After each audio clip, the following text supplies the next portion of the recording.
नमस्कार विद्यार्थियों। ऑनलाइन हिंदी की क्लासेज में आपका स्वागत है। मैं doctor SR Kumawat, associate professor Hindi विभाग, गवर्नमेंट कॉलेज कालाडेरा।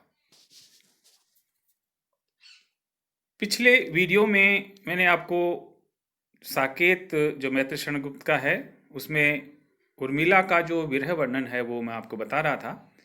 ये वीडियो भी उसी संदर्भ में है जिसमें आपको उर्मिला की जो विरह भावना है वो समझाऊंगा व्याख्या के रूप में। जो पद संग्रहित हैं उन पदों को जो है पदों की व्याख्या हम करते जाएंगे, उनसे प्रश्न भी तैयार होंगे और व्याख्या भी तैयार होगी।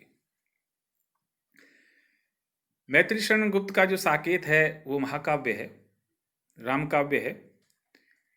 पिछले वीडियो में मैंने बताया था कि मैत्रेय गुप्त जो है उपेक्षित भारतीय जो नारी हैं उनके चरित्रों को उभारा है, उनको महत्व दिया है। जहाँ कवि इनको जो है छोड़कर आगे बढ़ गए थे, राम हैं, कृष्ण हैं, बुद्ध हैं, इन सब को जो है उन्होंने बहुत जो है प्रसिद्धि गाई है। लेकिन जो इतिहास में उपेक्षित पात्र हैं जैसे यशोधरा है, जैसे उर्मिला है, इनके जो त्याग है उनको कम आंका गया है।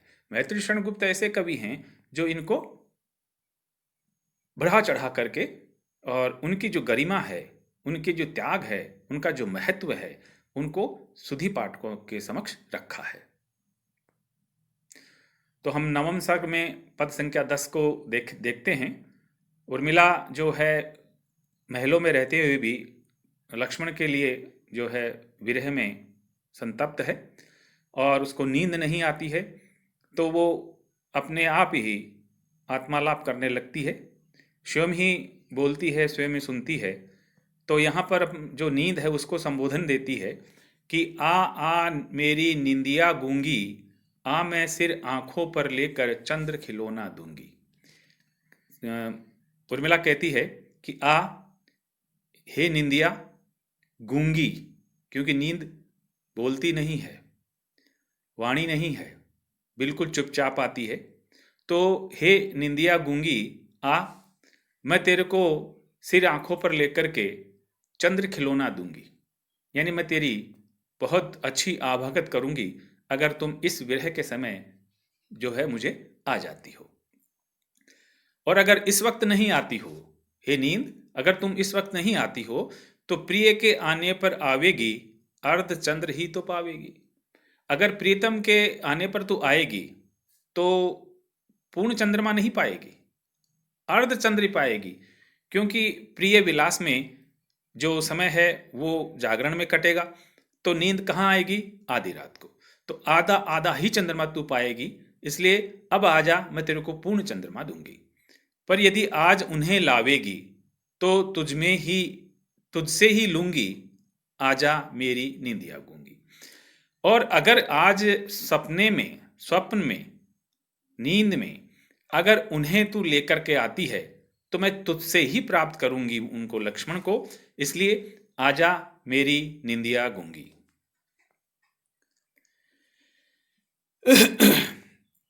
अब इसको मैं आपको लिखकर भी बता देता हूं कि उपयुक्त जो पद्यांश है हमारी पाठ्यपुस्तक में संकलित मैत्रेय गुप्त द्वारा रचित महाकाव्य साकेत के नवम सर्ग से लिया गया है। राष्ट्रकवि मैत्रेय गुप्त इतिहास में उपेक्षित नारी पात्र लक्ष्मण की पत्नी उर्मिला की भावनाओं को व्यक्त करते हैं। रात्रि अधिक हो जाने पर उर्मिला सोना चाहती है एवं निद्रा को आमंत्रण देती हुई कहती है,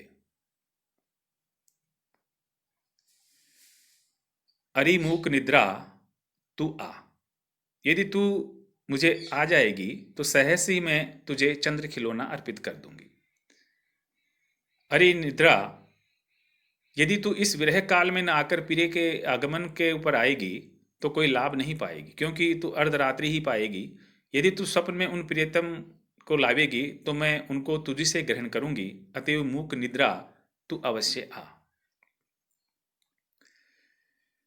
पलक पावड़ों पर पद रख तू, तनिक सलोना रस भी चख तू, आ दुनिया की ओर निरख तू, मैं न्योछावर हूंगी, आजा मेरी निंदिया गूंगी।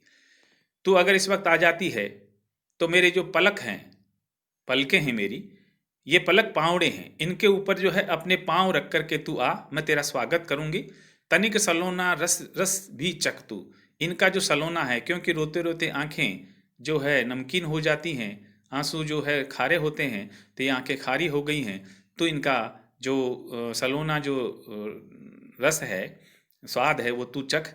दुनिया की ओर निरख तू, और दुनिया की ओर भी देख, किस तरह से जो है दुनिया अपने आप में जो है गहरी निद्रा में सो रही है। तू अगर आ जाएगी तो मैं तेरे पे न्यौछावर होंगी। आजा आजा मेरी नींदिया गूंगी। इस तरह से हे नींद तू आ और मुझे सुला। यदि तू इस समय आकर मेरी मन की इच्छा पूर्ण कर देगी, तब तुझको अधिकार होगा कि मेरे जो पलक रूपी पाँवड़ों पर पद रख सकेगी, अर्थात तुझे सादर ग्रहण करूंगी, तुझको कुछ सुंदर रस जो है प्रदान करूंगी। अरे दुखिया नारी व संसार की ओर देख कर उन पर दया करने का कष्ट कर। यदि तू ऐसा करेगी तो मैं न्यौछावर हो जाऊंगी। अरे मेरी मूक निद्रा शीघ्र आ जा। तो इस तरह से जो है ये व्याख्या है आपकी, जो आपको करनी है। विशेष के रूप में क्या लिखना है आपको, यहाँ पर निद्रा का आह्वान दो कारणों से किया गया है। प्रथम, निद्रा से रात्रि सुख से कट जाएगी। द्वितीय, निद्रा आने पर स्वप्न आएगा और स्वप्न प्रिय दर्शन होंगे। इस प्रकार अकथनीय आनंद की प्राप्ति होगी। दूसरे, अर्धचंद्र पाना, निकल जाना, यह एक लोकोक्ति है जिसका साभिप्राय कथन है कि प्रिय सानिध्य में निद्रा कब अच्छी लगती है। अनुप्रास, रूपक, अलंकारों का सहज प्रयोग देखने को मिलता है। तो इस तरह से आप ने जो व्याख्या देखी और जो प्रश्न पूछे जाते हैं उनकी तैयारी भी हम करेंगे। तो आगे का जो वीडियो है वो मैं फिर आप साकेत के जो नेक्स्ट पद हैं उनके लिए लेके आता हूँ। तब तक के लिए नमस्ते।